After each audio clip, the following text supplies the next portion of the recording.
नुसत्या वासाने सुद्धा खावीशी वाटणारी अशी शेवगाच्या शेंगाची भाजी आज आपण इथे बनवणार आहोत.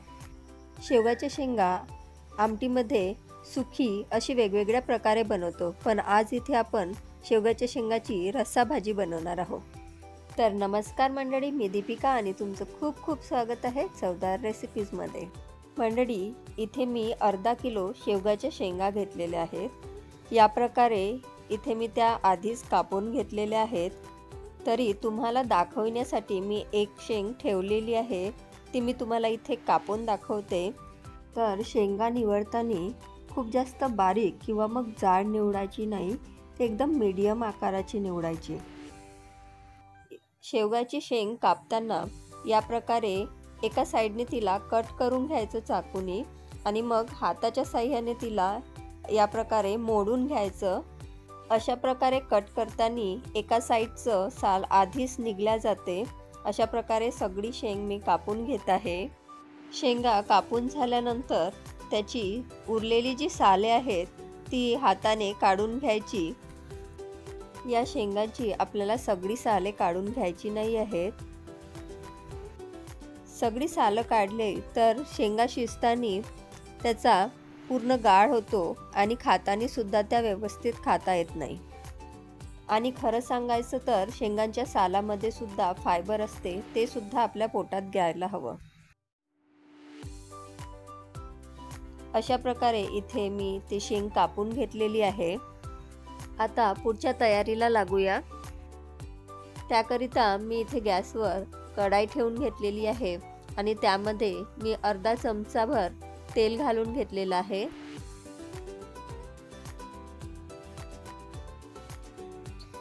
तेल इथे छान गरम झालेलं आहे. आता यामध्ये मी शेंगा घालून घेत आहे. शेंगा घातल्यानंतर त्यांना काही वेळ तेलामध्ये परतून घ्यायचं आहे. खूप जास्तही परतायचं नाही आहे, फक्त 1 ते 1.5 सेकंद आपल्याला त्याला परतून घ्यायचं आहे. शेंगा तेलामध्ये जास्त वेळ परतल्यामुळे त्या लवकर शिजत नाही. शेंगा तेलात परतून झाल्यानंतर यामध्ये आपल्याला पाणी घालून घ्यायचं आहे. शेंगा शिजण्याकरिता जेवढं पाणी हवं आहे तेवढं यामध्ये आपल्याला घालून घ्यायचं आहे. आणि शेंगा शिजल्यानंतर जे सूप तयार होईल ते सूप आपल्याला भाजीमध्ये वापरायचं आहे, त्यामुळे त्यात थोडं जास्तच पाणी घालत आहे. आता यामध्ये चवीनुसार मीठ घालून घेतलेलं आहे आणि थोडी हळद घालून घेतलेली आहे.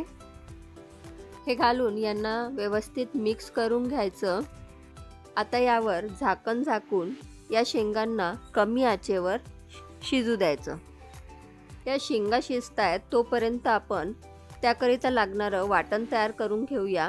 त्याकरिता मी गॅसवर तवा ठेवलेला आहे. आता त्या तव्यावर अर्धा चमचा तेल घालून घेतलेला आहे. त्यावर मी 2 उभे कापून घेतलेले कांदे घालून घेत आहे. हे कांदे आपल्याला छान डार्क कलर येईपर्यंत परतून घ्यायचे आहे. हे कांदे शिजण्याकरिता ते व्यवस्थित मोकळे करून घ्यायचे. या प्रकारे त्यांना छान फोडून घ्यायचं, म्हणजे कांदे लवकर शिजल्या जाते. हे कांदे आपल्याला छान लालसर कलर येईपर्यंत भाजून घ्यायचे आहे. कांदा जर कमी भाजला गेला तर भाजीला कलर येत नाही, तो पांढुरकी भाजी दिसते. त्यामुळे याला छान लालसर कलर येईपर्यंत भाजून घेत आहे. आता कांदा इथे आपला लालसर कलर येईपर्यंत छान भाजून झालेला आहे, तर त्याला मी एका ताटात काढून घेत आहे. आता त्याच तव्यावर थोडं पुन्हा तेल घालून घेत आहे. आता इथे मी खोबरं भाजून घेत आहे. तर इथे अर्धा वाटी खोबरं मी लांबसर आकाराचे कापून घेतलेले आहेत. त्याला सुद्धा छान लालसर कलर येईपर्यंत भाजून घ्यायचे आहे. हे खोबरे आपल्याला कमी आचेवरच भाजून घ्यायचे आहे, कारण खोबरे लवकर भाजले जाते. हे सुद्धा छान लालसर कलर येईपर्यंत भाजून घेतलेलं आहे. आता याला सुद्धा त्याच ताटामध्ये काढून घेत आहे. आता तुम्ही बघू शकता तव्यावर हलकंसं तेल उरलेलं आहे. त्याच तेलामध्ये मी 10 ते 12 लसणाच्या कळ्या आणि 1 इंच आल्याचा तुकडा हे सगळं मी भाजून घेत आहे. हे भाजण्याकरिता अतिरिक्त तेल टाकण्याची काही गरज नाही. जे तव्याला चिकटून असलेलं तेल आहे त्यामध्येच हे भाजून होऊन जातं. तर आलं आणि लसूण आपल्याला खूप वेळ भाजायचं नाही आहे, जस्ट 2 मिनटं असं त्या तेलावर परतून घ्यायचं आहे. तुम्ही बघू शकता लसणाच्या कळ्यांना हलके हलके पॅचेस यायला सुरुवात झालेले आहे. तर हे इथे झालेलं आहे. हे दोन्ही आता आपण त्याच ताटामध्ये काढून ठेवून देऊया. लसूण आणि आलं इथे मी काढून घेतलेलं आहे. आता तव्यावर जे काही तेल चिकटलेलं आहे त्यावरच आपण हे कोथिंबीर हलकंसं परतून घेऊया. तसं कोथिंबीर परतण्याची काही गरज नाही, पण जे काही तव्याला तेल असतं ते कोथिंबीरीने निघून जातं, त्यामुळे हे आपलं परतवून घ्यायचं. इथे मी सगळं ताटामध्ये काढून घेतलेलं आहे. हे थंडसुद्धा झालेलं आहे. तर आता यांना मी मिक्सरमध्ये फिरवून घेत आहे. तर सगळ्यात खोबऱ्याचे काप आणि आलं लसूण हे बारीक करून घेत आहे. हे बघा, आता या प्रकारे मी हे बारीक करून घेतलेलं आहे. या प्रकारे असं बारीक केल्यामुळे खोबरं छान बारीक होतं. आता यामध्ये कांदे आणि उरलेलं कोथिंबीर बारीक करून घेऊया. कांदे आणि कोथिंबीर मी त्याच मिक्सरच्या पॉटमध्ये घालून घेतलेलं आहे आणि त्याचबरोबर थोडं पाणीसुद्धा घालून घेतलेलं आहे. आता यांना बारीक करून घेऊया. तर इथे हे अशा पद्धतीने वाटण तयार झालेलं आहे. आता आपण जे शेंगा शिजायला ठेवले होते ते बघून घेऊया. तर इथे शेंगा शिजल्या की नाही ते आपण चेक करून घेऊया. आपल्याला हव्या तशा शेंगा इथे शिजलेल्या आहे, तुम्ही बघू शकता. गॅस मी इथे बंद करून घेत आहे आणि हे एका भांड्यात काढून घेत आहे.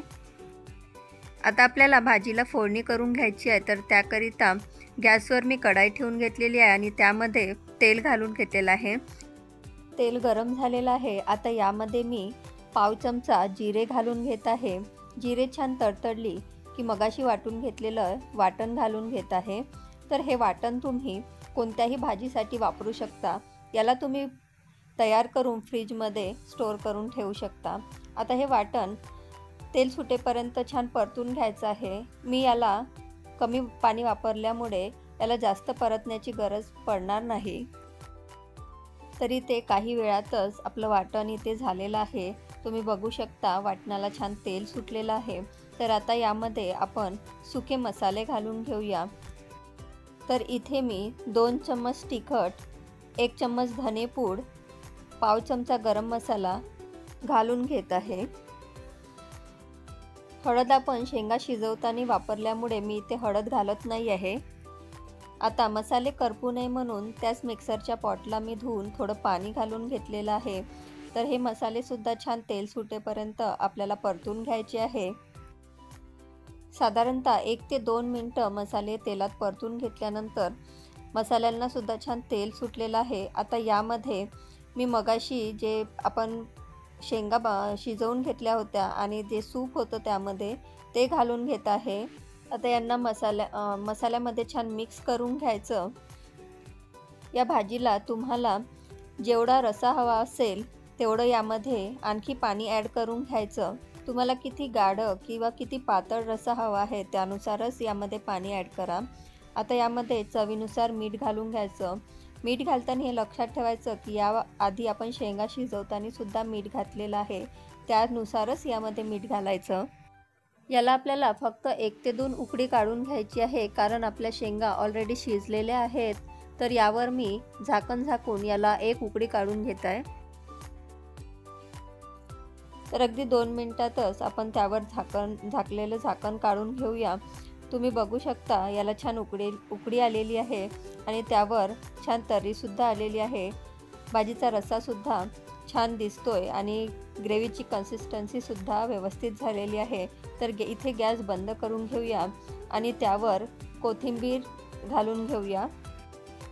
तर इथे शेवगाच्या शेंगाची रस्सा भाजी तयार झालेली आहे. तुम्ही बघू शकता त्यावर छान तर्रीसुद्धा आलेली आहे आणि त्याची कन्सिस्टन्सीसुद्धा व्यवस्थित झालेली आहे. तर इथे ही भाजी तुम्ही भाकरसोबत किंवा मग चपातीसोबतसुद्धा खाऊ शकता. तर अशा पद्धतीने ही भाजी तुम्ही नक्की ट्राय करून बघा आणि मला कमेंट करून कळवा की ही भाजी तुम्हाला कशी वाटली. जर माझ्या रेसिपीज तुम्हाला आवडत असेल तर लाईक करा, शेअर करा आणि चॅनलला सबस्क्राईबसुद्धा नक्की करा. पुन्हा भेटू नवीन रेसिपीसोबत. धन्यवाद.